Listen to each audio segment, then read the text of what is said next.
So this is the first video showing you where and how to start your piece of torsion lace. This is for the insertion that we drafted the pattern for earlier. So I did mention it was 12 pairs of bobbins.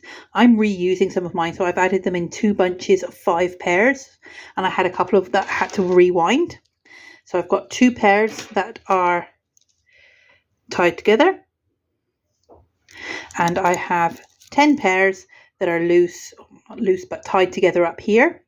So where do we put them? That's a good question. And how do we know how many pairs we need? So with torsion lace, it's not too difficult because it is a very straightforward lace. It's very it's worked on a 45-degree angle, so it's quite easy to work out where things go. So we know we need at least 1 pair to go down the foot side here, as marked by this ruled line on either side. So I've picked out the 2 darkest colours and put those to one side. They will be hung on the temporary pins. So that's my passives. I've gotten 10 pairs left. So how do we know where they go? So there are 1, 2, 3, 4, 5, 6, 7, 8 pairs across the top.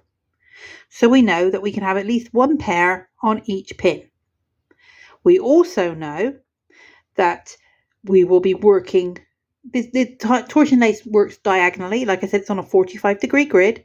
So we'll be working, I work this way. If you are left-handed and you want to do it the other way, absolutely feel free. It makes no difference. The working is exactly the same.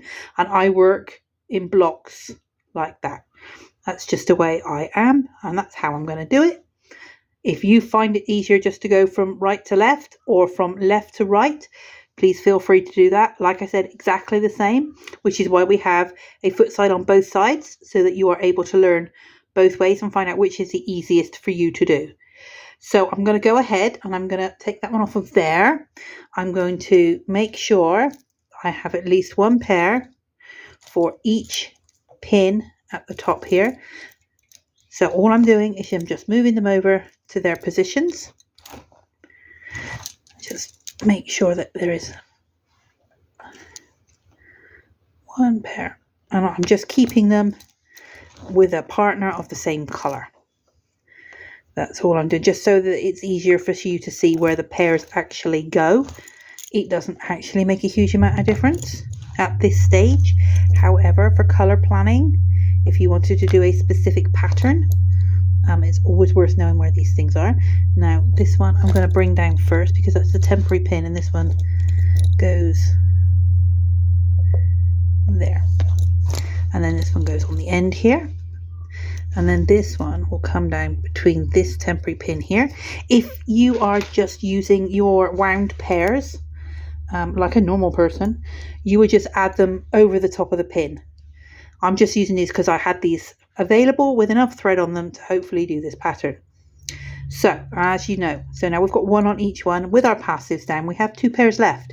So where do we put these? Good question. So we know that we will need a worker to go from one side to the other.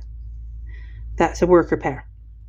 However, with the edges, we also need an extra pair on the edges to make the straight edge down there. As you can see, the pairs come in, they do a few stitches, and then they go back out again. They're not going in and out on the same pin.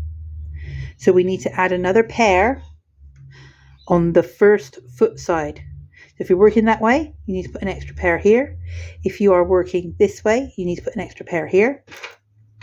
And I'm going to put that one on the temporary pin as well, to save any confusion. We are now set up and ready to work.